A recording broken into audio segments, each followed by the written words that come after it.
Maayong hapon Mindanao, ako si Sara Hilomen Velasco. Gipaklaro sa Davao City Police Office nga wala sila'y ginapatuman nga kwota ingon man reward system sa ilang mga anti-illegal drugs operation. Kiniuman sa gibutyag ni retired Police Colonel Royina Garma ato sa Quad Committee hearing sa Kongreso. Atong saro ng detalye sa report ni Argil Relator live. Argil.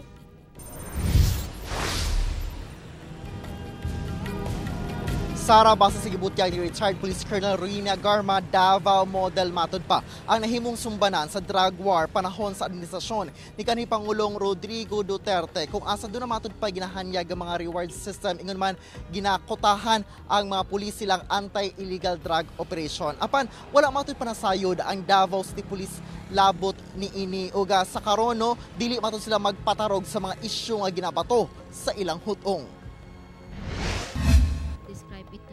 Sa nagaparayong joint public hearing sa House Quad Committee labot sa drug war sa administrasyong Duterte, gibutyag ni retired Police Colonel Royina Garma ang giingong reward system o pagsundog sa Davao model matud pa nga mo'y patuman sa tibuok nasod atong panahuna.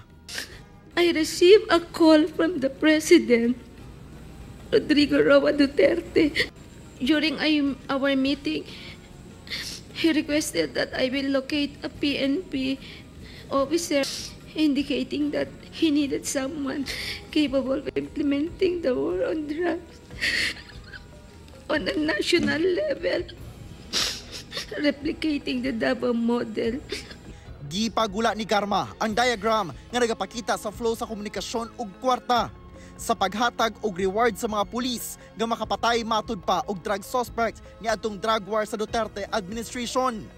Ang Davao City Police Office dili matud pa magpatarog sa mga isyu nga ginalambigit karon ang syudad labot sa mga operasyon kontra sa illegal nga droga. Ang Davao City Police Office would be part of the solution.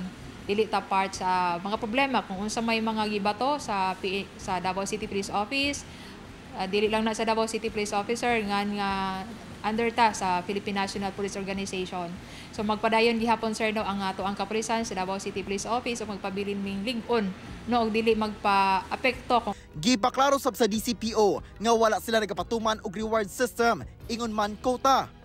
Igo na matud pa ang mga pasidungog og pag-ila sa ilang higher officers sa mga accomplishments sa DCPO. Ang kanang kota-kota sir, mga reward system, so far sir, walay nakita ang Davao City Police Office ana sir. Wala sa matod pa sila masayod sa giingong Davao model.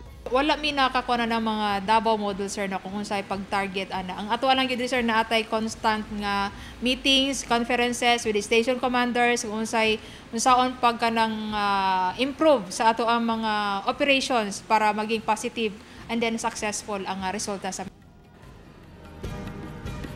Sara, luyo sa mga ginapahigayong yung investigasyon labot sa drug war, magpadayon matud pa ang Davao City Police Office sa paggukod sa mga padayon sab nga nagadula o illegal nga droga. Sara. Daghang salamat, Argil Relator.